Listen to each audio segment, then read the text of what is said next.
Hello friends, ഇന്ന് പുതിയൊരു വീഡിയോയിലേക്ക്. ഇതെൻ്റെ ഡ്രാഗൺ ഫ്രൂട്ടിന് വളം ചെയ്യണത് കലക്കി വെച്ചതാണ്. ഇതൊക്കെ കലക്കി കുറേശ്ശെ അങ്ങനെ ഇളക്കിയിട്ട് കുറച്ചെടുത്ത് വെള്ളം ചേർത്തിട്ട് ഒഴിച്ചു കൊടുക്കും. അപ്പോൾ അങ്ങനെയൊക്കെ ചെയ്ത് കൊടുത്താലേന്ന് ഇത് നല്ല ഇതിൽ വരുള്ളൂ. അപ്പോൾ എല്ലാവരും ഇങ്ങനെയൊക്കെ ചെയ്ത് കൊടുക്കുക, അങ്ങനെയൊക്കെ നോക്കണം കേട്ടോ. അല്ല നമ്മൾ വെച്ചിട്ടുണ്ട് പോയിട്ട് അങ്ങനെ ഉണ്ടാവുമൊന്നുമില്ല. ഇങ്ങനെയൊക്കെ പരിശ്രമിച്ചാൽ തന്നെയാണ് ഉണ്ടാവുള്ളൂ.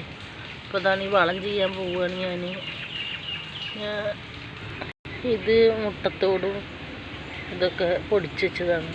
ഇത് അതിനൊരു വളമാണ്. പിന്നെ ഇതും ചേർത്താൽ നല്ലതാണ്. ഇതിട്ട് കൊടുത്താൽ നല്ലതാണ്. ഈ വെള്ളം മുട്ടത്തോടൊക്കെ ഇതിൽ ഇതാക്കി വെച്ചത് ഇതിലൊക്കെ വെള്ളമായി പിണ്ണാക്കും മുട്ടത്തോടൊക്കെ കൂടി കലക്കി വെച്ചിട്ട് ഇതിലിട്ട് കൊടുക്കാൻ വേണ്ടിയിട്ട് വെള്ളം ചേർന്ന് ഇടയ്ക്ക് ഇത് ഒഴിച്ചു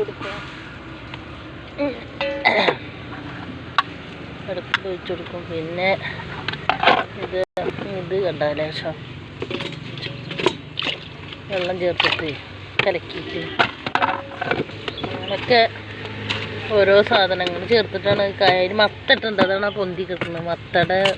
മത്ത ചീഞ്ഞപ്പോൾ അതിൽ കൊടുന്നിട്ടിട്ട് കലക്കിയപ്പോൾ അതാണത്. അങ്ങനെയൊക്കെ ചെയ്താലേ കായ ഉണ്ടാവുള്ളൂ.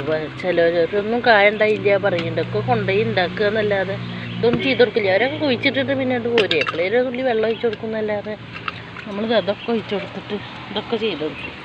ഇതൊക്കെ ചെയ്ത് കൊടുത്താൽ നല്ലതാണ്. എന്തായാലും പിന്നെ ലൈക്കും കമൻറ്റും സബ്സ്ക്രൈബും ചെയ്യണേ. സബ്സ്ക്രൈബ് ചെയ്ത് സഹായിക്കണേ. 1000 തന്നെ സഹായിക്കണം എല്ലാവരും.